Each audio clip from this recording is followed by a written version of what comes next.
Karath stood in the doorway of their shared cabin, watching Danny sleep. The human looked so small, curled up under the thermal blanket, his chest rising and falling with each gentle breath. Even after 2 years of marriage, Karath still marveled at how delicate humans were. Danny's skin was soft and pale, nothing like Karath's own thick scales that could turn away most minor impacts. There were no claws on those small hands, no natural armor, no enhanced strength. Just soft flesh and fragile bones. The ship hummed quietly around them as it traveled through the darkness between stars. The stellar wind was a merchant vessel, carrying cargo and passengers between the Calixian Coalition worlds and human space. It was not a large ship, but it was home to Karath and Danny. They had met 3 years ago at a research station on the border worlds. Karath had been there to repair some equipment. Danny had been studying the local plant life, fascinated by how different species adapted to alien environments. Karath remembered that first meeting clearly. Danny had been so excited to meet a Calixian, asking endless questions about their biology and culture. Most species found Calixians intimidating.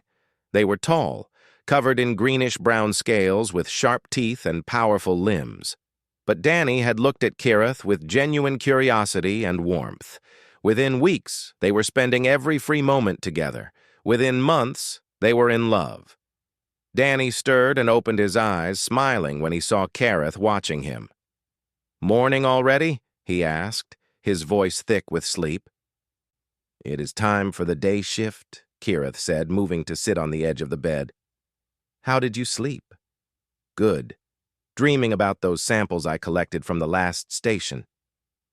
Danny sat up, running a hand through his messy brown hair. "I think I figured out why the microorganisms there can survive in such high radiation."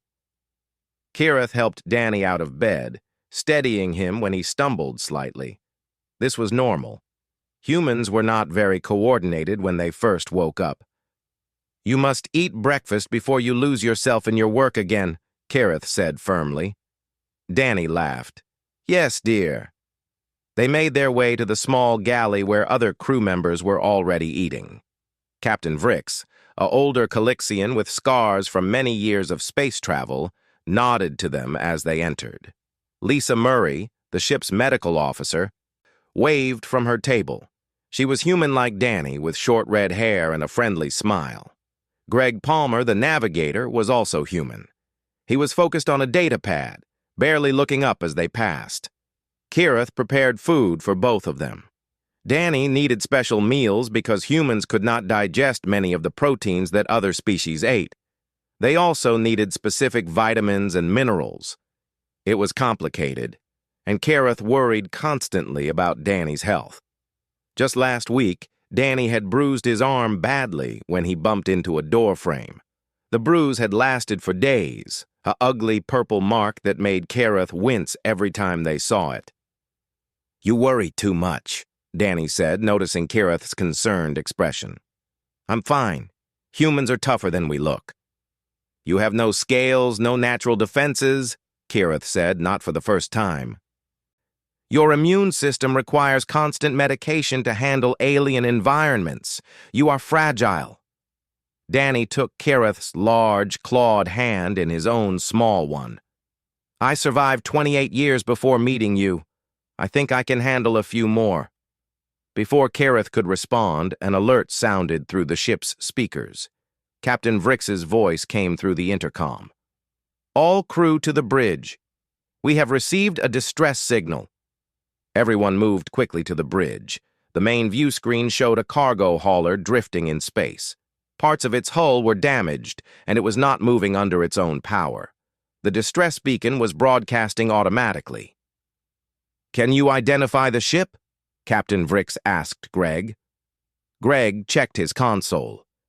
"It is registered as the Merchant Hope, cargo vessel out of the neutral zones. The beacon says they have life support failure." Karath felt a knot of worry form in their stomach. "Captain, this area is known for raiders. It could be a trap." "We are required by maritime law to respond to distress signals," Captain Vrick said. "Prepare to approach carefully. All crew to stations." Danny squeezed Kirith's hand. "It will be okay. We will just check on them and leave if something seems wrong." But Kirith could not shake the feeling that something was very wrong. They had heard stories about the Kralax raiders who operated in these regions. They were brutal and clever, often using fake distress signals to lure in victims. Kirith looked at Danny's trusting face and felt a surge of protective fear. If there was danger coming, how could they keep their fragile human spouse safe? The stellar wind moved slowly toward the damaged hauler. The crew was tense, everyone watching their screens carefully. Kirith stayed close to Danny, ready to shield him if anything happened. Danny seemed calm, his eyes studying the damaged ship with scientific interest rather than fear. "I am scanning for life signs," Lisa said from her station.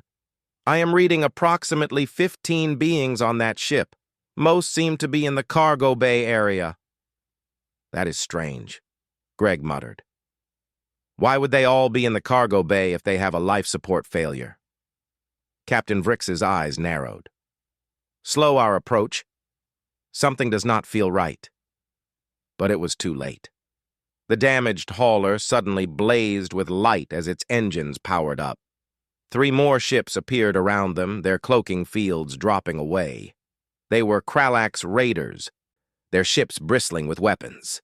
"Trap!" someone shouted. The bridge erupted in chaos as the raiders opened fire. The first blast hit the stellar wind's shields, making the whole ship shake. Kirith grabbed Danny and pulled him down behind a console as sparks flew from damaged systems. The overhead lights flickered and turned red as the emergency systems activated. "Shields at 60%, Greg shouted over the noise. "We cannot take many more hits like that." Captain Vrick's claws dug into the armrests of his command chair. "Return fire with everything we have." "Captain, we only have light defensive weapons," Lisa said, her voice tight with fear. "We are a merchant ship, not a warship." On the view screen, the 3 raider ships circled like predators. They were smaller than the stellar wind, but much more heavily armed. Their dark hulls were covered in weapons and armor plating. Kirith recognized the design. Kralax raiders. They were insectoid beings, brutal and efficient. They took what they wanted and killed anyone who resisted. "They are hailing us," Greg said. "Put it through," Captain Vrick ordered. A harsh, clicking voice filled the bridge. "Merchant vessel, you will power down your weapons and prepare to be boarded. If you resist, we will destroy you. You have 30 seconds to comply." Captain Vrick looked around at his crew. Kirith could see the defeat in his eyes. They had no choice. The raiders would tear the ship apart if they fought back. "Power down weapons," he said quietly.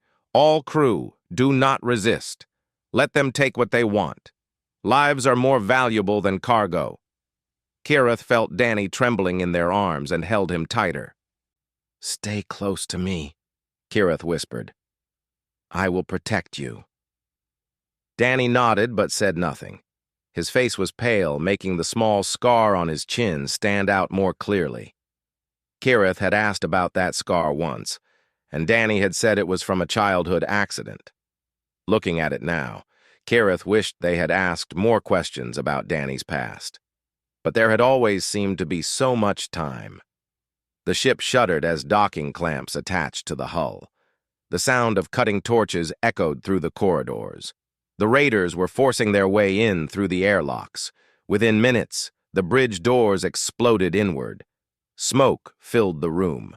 Kralax warriors poured through the opening. They were terrifying to see up close. Each one stood over 2 meters tall, covered in black chitinous armor. They had 4 arms, each ending in sharp claws. Their heads were insect-like, with multiple red eyes and clicking mandibles. They carried heavy plasma rifles that could burn through steel. "Everyone on the floor now," one of them barked in rough common speech. The crew obeyed quickly. Kirith tried to keep Danny covered with their own body, but a raider grabbed Kirith's shoulder and yanked them up. Another raider seized Danny by the arm and hauled him to his feet. Danny stumbled, and the raider shook him roughly. "This one is human," the raider said with what might have been amusement. "Soft little things. Wonder how much they are worth." "To the cargo bay," commanded the leader, a massive Kralax with red markings on his armor. "Move!" The crew was herded through the corridors at gunpoint. Kirith tried to stay near Danny, but the raiders kept pushing them apart. In the cargo bay, the rest of the ship's crew was already gathered. There were about 30 people total, representing half a dozen different species. All of them looked frightened.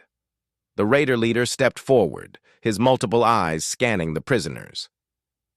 "I am War Captain Thrix," he announced. "Your ship now belongs to me. You will be held for ransom. If your families and governments pay quickly, you will live. If they do not—" He made a clicking sound that might have been laughter. "Well, we will find other uses for you." One of the raiders started moving through the crowd, scanning each person with a handheld device. "Checking their value," another raider explained. "Some species worth more than others." When the raider reached Danny, he scanned him and then pushed him hard. Danny fell backward, hitting his head on a metal crate. Blood immediately began flowing from a cut on his forehead. "Danny!" Kirith lunged forward, but was stopped by two raiders holding them back. Danny sat up slowly, touching the wound. His fingers came away red with blood. Kirith felt panic rising. Human blood did not clot as quickly as Calixian blood. Danny could be seriously hurt. He needed medical attention right away. But Danny did not cry out or show pain. He simply pressed his hand against the wound and looked up at the raider who had pushed him.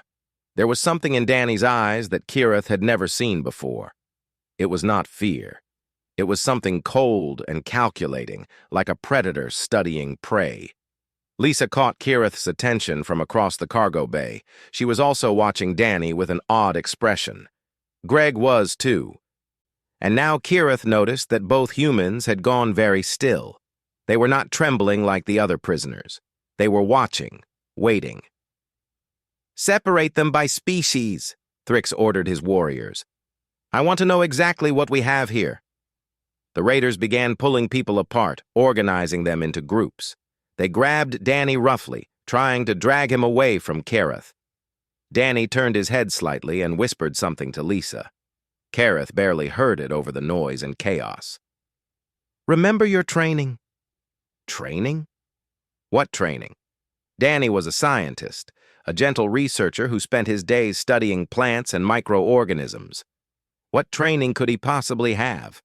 One of the raiders struck Kirith across the face when they tried to follow Danny, knocking them to the ground. Kirith tasted blood and felt their scales crack from the impact.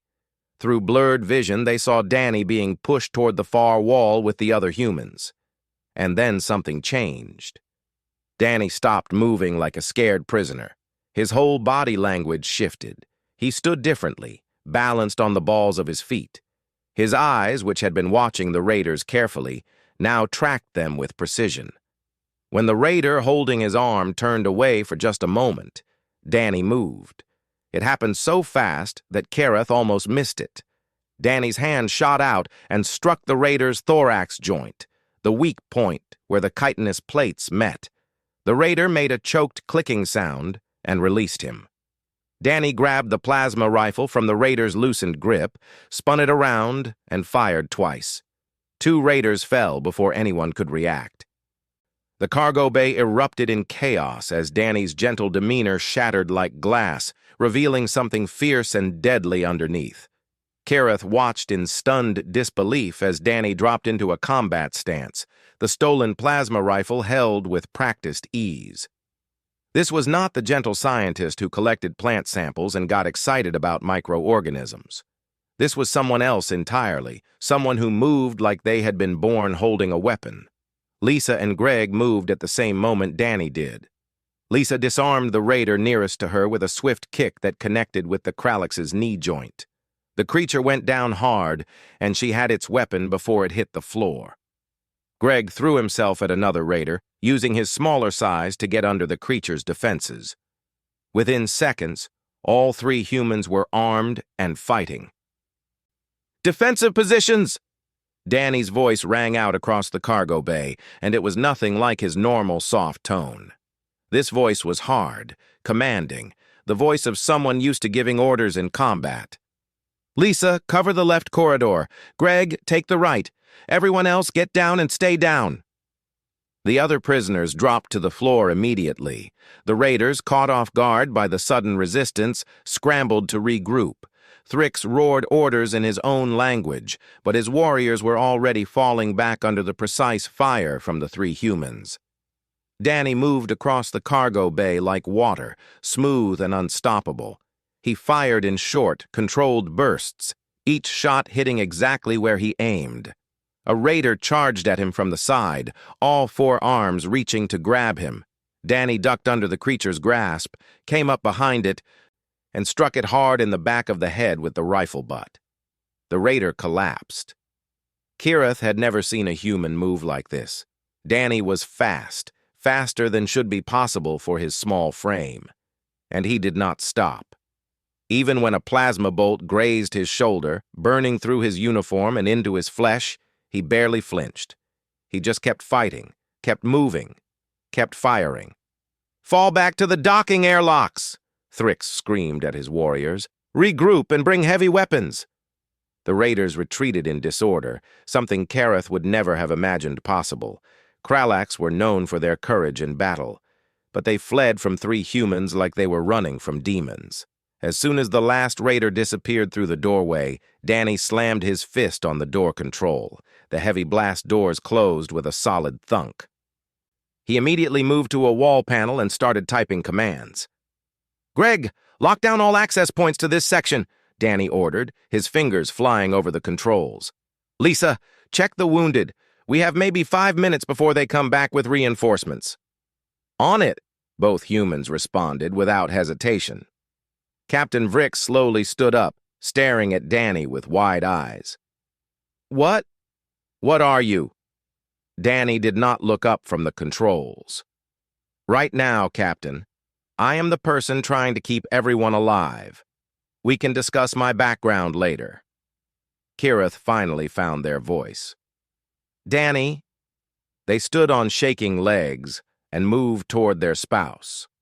Up close, they could see the burn on Danny's shoulder. It was deep, the kind of injury that should have put him on the ground in shock. But Danny was still working, still focused, apparently unaffected by the pain. "I know you have questions," Danny said quietly, still not meeting Kirith's eyes. "And I will answer them all, I promise. But not right now." Lisa called out from where she was checking on injured crew members. "Danny, your shoulder needs treatment. Later, after we secure the ship." "That is an order, not a suggestion," Lisa said firmly. "You are no good to anyone if you pass out from blood loss." Danny finally stopped and looked at Lisa. Something passed between them, some silent communication that Kirith did not understand. Danny nodded. 2 minutes. That is all you get." Lisa pulled out a medical kit and moved to Danny's side. As she cut away the burned fabric of his uniform, Kirith saw the wound clearly. The plasma had burned through skin and into muscle. It should have been agonizing. Yet Danny stood still and calm while Lisa applied a numbing agent and a quick seal bandage. "How are you not screaming?" Kirith whispered. Danny finally met their eyes. There was pain there, yes, but also something harder. Something that had been hidden beneath his gentle exterior. "Humans have high pain tolerance," he said simply. "Our bodies produce chemicals that let us keep functioning even when injured. It is how we survived on our homeworld. But you are a scientist, a researcher. You study plants." "I am those things now," Danny agreed. "But I was not always. None of us were." He gestured to Lisa and Greg. "We all served in the Earth Expeditionary Forces. Combat medic, security specialist, and tactical officer. We left that life behind when we joined civilian service. Greg called out from his position by the door. Danny, I am reading movement in the corridors. They are bringing up heavy weapons like you said. We have maybe 3 minutes. Right. Danny took a deep breath, and Kirith saw him wince as the movement pulled at his injured shoulder. Captain Vrix, I need tactical command. I know this ship's layout, I know how raiders operate, and I know how to keep us alive. Will you trust me? Captain Vrix did not hesitate. What do you need? First, I need to know what resources we have. Greg, can you hack into the raiders' docking systems? Already working on it, Greg replied, his hands moving over a data pad. Their security is pretty basic. I should be able to seal them in or at least slow them down. Good. Lisa, how many crew members are combat capable if we arm them? Lisa looked around at the gathered prisoners. Maybe 10. If we include the Calixians. The others are too frightened or too injured. Danny nodded, thinking quickly. Okay, here is what we are going to do. We cannot let them regroup in their ships. If they get organized, they will just blast through the hull and kill us all. We need to keep them off balance, keep them reacting instead of acting. We are going to take back the bridge. That is insane, one of the crew members said. There are only 3 of you, and at least 15 of them. Danny smiled, and it was not a gentle smile. It was the smile of a predator who had found prey. That is their first mistake. They think we are soft because we are small.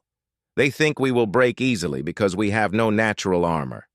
But humans did not become a spacefaring species by being soft. We got here by being too stubborn to quit. Too angry to give up and too mean to die when we are supposed to. He turned to look at all the crew members, and his voice carried across the cargo bay. Our bodies are fragile, yes. We bruise and bleed easily. But we heal. We endure. And we do not stop. Ever. That is what being human means. So here is what is going to happen. We are going to fight our way to the bridge, we are going to seal those raiders in their ships, and we are going to survive this. Because that is what humans do. We survive. Kirith stared at this stranger wearing Danny's face and realized something profound. They had never really known their spouse at all, and somehow, impossibly, that made them love him even more. Danny organized the crew with quick efficiency. He sent the civilians to a secure storage room where they could seal themselves in if the fighting went badly. The 10 crew members who were willing and able to fight were given weapons taken from the fallen raiders. Danny explained the plan in simple, clear terms that everyone could understand. The bridge is 3 corridors away, he said, using a data pad to show them the ship's layout. The raiders will expect us to stay here and defend. They will not expect us to attack. We use that surprise. Stay in groups of 3, watch each other's backs, and do not try to be heroes. We move fast, hit hard, and keep moving. Questions? One of the Calixian crew members, a young engineer named Thel, raised a clawed hand. What about you? That wound needs proper treatment. I will be fine until this is over, Danny said firmly. Pain is just information. I can ignore it for now. Kirith wanted to protest, wanted to demand that Danny stop and rest and let someone else handle this. But they could see it would do no good. Danny had a mission now, and nothing would stop him from completing it. This was who he had been before Kirith met him, and perhaps a part of who he still was under the surface. Greg, what is the status on those docking clamps? Danny asked. Greg looked up from his data pad with a grin. I have control of the raiders' airlock systems. When you give the word, I can seal them in.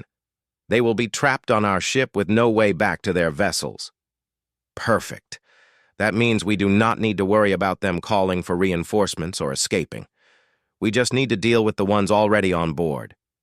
Danny checked his rifle's power cell. Lisa, you are with me. Captain Vrix, you lead the second group. Kirith, I need you to stay here and protect the civilians. No, Kirith said immediately. I am coming with you. Kirith, please. No, Kirith repeated, more forcefully. You are my spouse. I will not let you go into danger alone. Danny looked at them for a long moment, and something soft entered his hard expression. All right, but you stay behind me and follow my orders. Can you do that? Kirith nodded, not trusting their voice. They moved out in two groups, with Danny's team taking the more direct route to the bridge, while Captain Vrix's team would circle around and come from the other direction. The corridors were dimly lit, the emergency lighting casting everything in red shadows. Every corner could hide enemies. Every sound could be raiders approaching. But Danny moved through it all like he could see in the dark. He used hand signals to communicate, keeping noise to a minimum. When they encountered a pair of raiders guarding a junction, Danny took them both down before they could raise an alarm.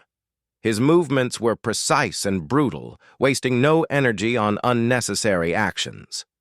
How did you learn to fight like this? Kirith whispered as they moved past the fallen raiders. Earth colonies were not always peaceful places, Danny answered quietly. Someone had to protect them. I volunteered young and learned fast. They reached a maintenance shaft that would take them directly above the bridge. Danny pried open the access panel and looked up into the dark shaft. This will bring us out right in the center of the bridge. They will not expect an attack from above. That is a 3-meter drop, Lisa pointed out, on an injured shoulder. Then I guess I better land on my feet. Danny pulled himself into the shaft with a grimace of pain. Lisa followed, then Kirith. The shaft was narrow and dark. Kirith could hear Danny moving ahead of them, climbing with one arm while the other hung stiff at his side. It had to be agony, but he did not make a sound of complaint. They climbed for what felt like forever until Danny stopped at a grate in the shaft floor. Through the grate, Kirith could see the bridge below. Thrix and 6 other raiders were there, arguing over something on the main console. They had not yet realized that their attack had failed in the cargo bay. Danny signaled for quiet and carefully worked the grate loose. He set it aside silently, then positioned himself at the opening. He looked back at Lisa and Kirith and held up 3 fingers, then 2, then 1. Danny dropped through the opening like a stone, landing hard on a raider below. The creature went down with a screech. Danny rolled, came up firing, and took out 2 more raiders before they could react. Lisa dropped through a second later, adding her fire to his. Kirith jumped without thinking, driven by the need to protect Danny. They landed badly, their leg twisting, but ignored the pain and charged at the nearest raider. Their claws raked across its armor, finding the weak points between the plates. The bridge became a chaos of violence. Thrix roared in fury and charged at Danny, all 4 arms reaching. Danny fired, but the shot went wide as Thrix's massive body slammed into him. They went down together, rolling across the floor in a tangle of limbs. Thrix was bigger, stronger, had more arms and natural weapons, but Danny fought like something wild, using every part of his body as a weapon.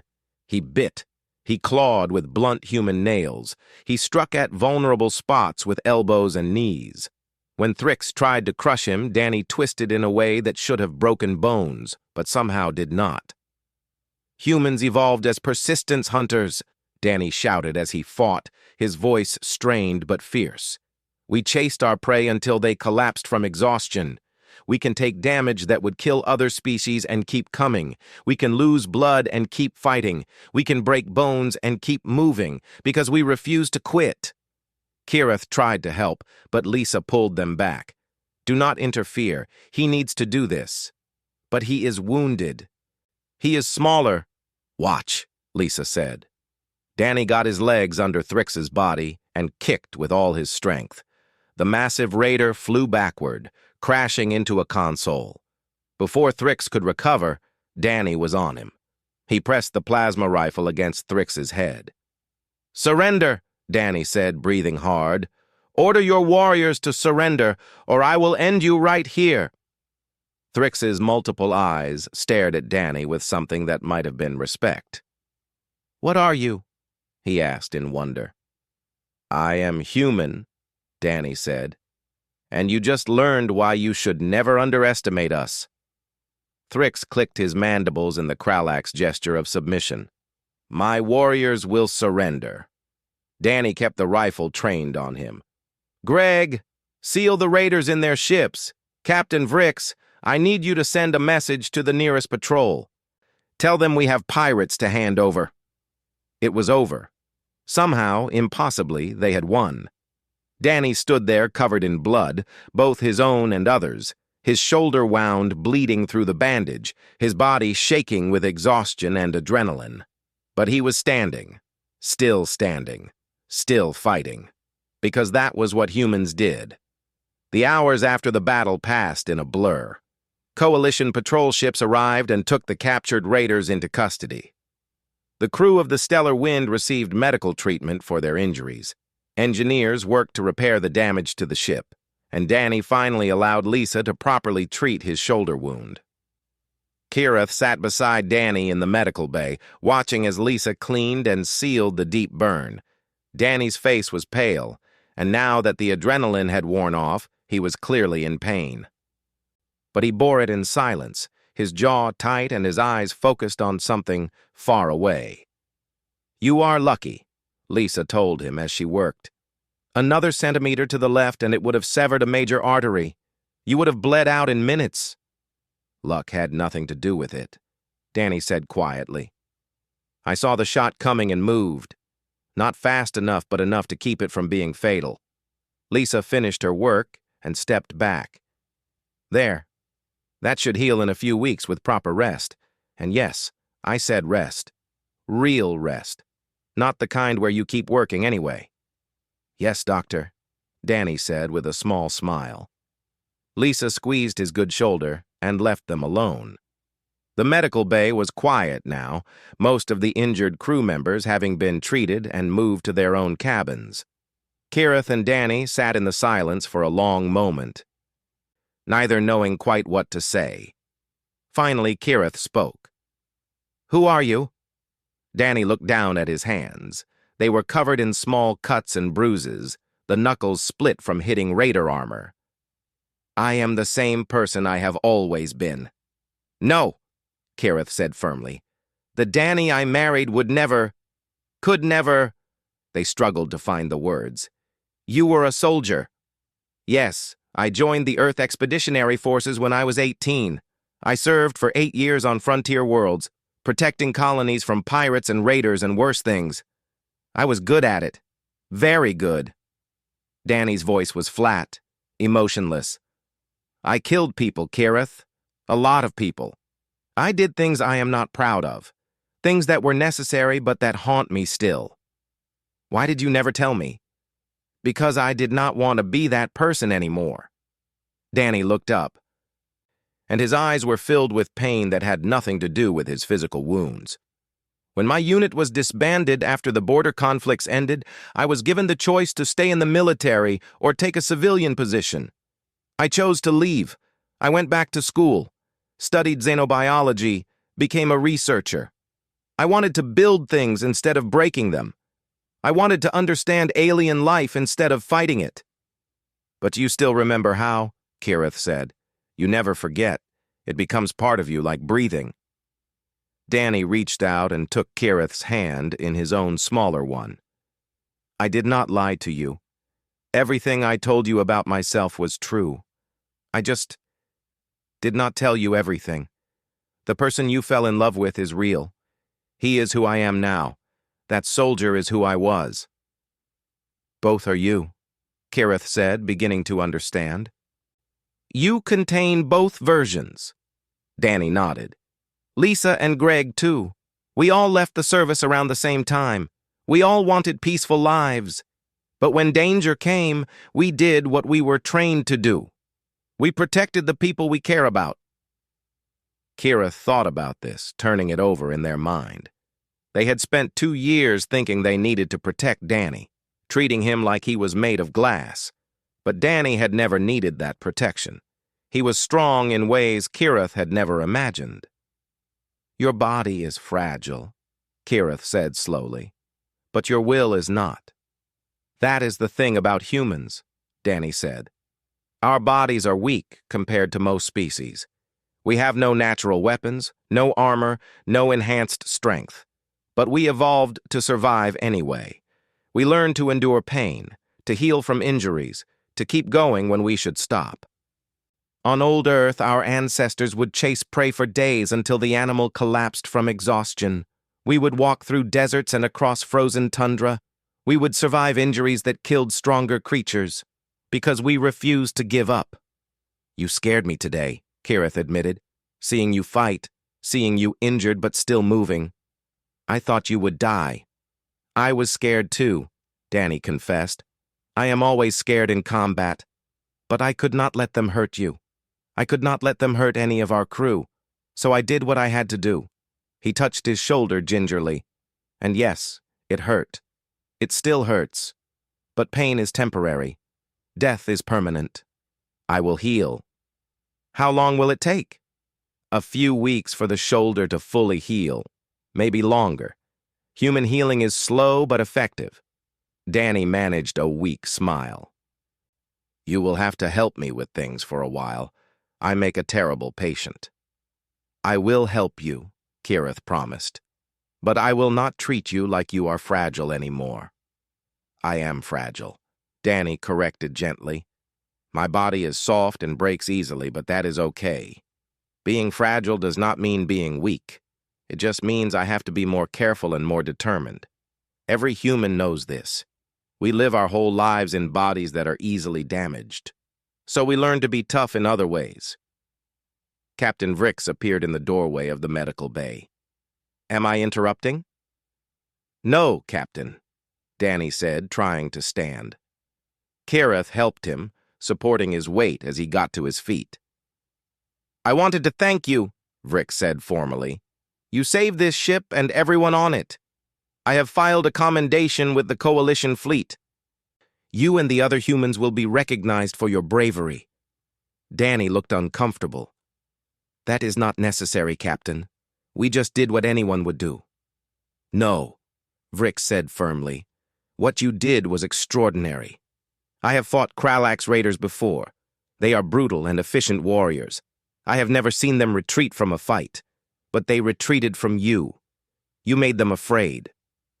"Fear is a tool," Danny said. "I told them what they were facing. I let them know that humans do not stop, do not quit, do not surrender. Sometimes the idea of an enemy is more frightening than the enemy itself." Vrix studied Danny for a long moment.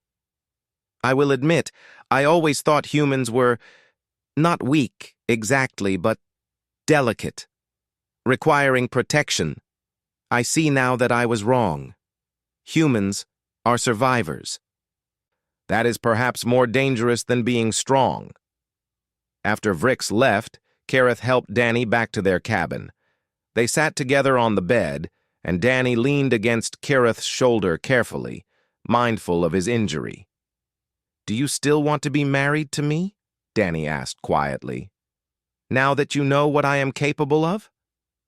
Kirith wrapped their arms around Danny, holding him close. "I fell in love with a gentle scientist who gets excited about microorganisms. Today I learned that same person is also a warrior who will fight to protect those he loves. Both of these things are true. Both of these things are you, and I love all of you." Danny let out a shaky breath. "I was afraid you would be frightened of me."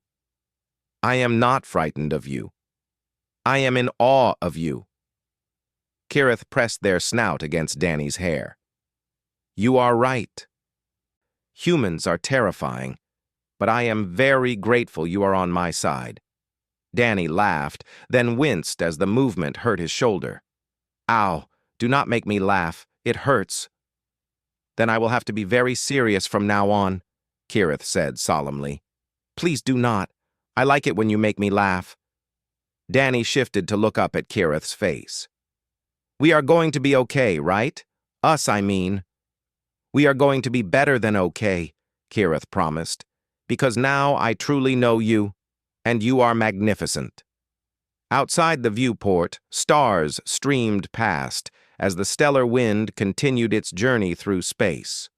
Inside, two beings from different worlds held each other and began the work of understanding who they really were together. It would not be easy. There would be difficult conversations and moments of doubt. But they would face it the way humans faced everything, with determination and the refusal to quit. Because at the end of everything, that was what made humans special. Not their fragile bodies, or their lack of natural weapons, but their absolute unwillingness to give up on the things and people they cared about. And Kirith was learning that sometimes the strongest thing in the universe was not armor or claws or teeth, but a human who had decided that someone was worth protecting.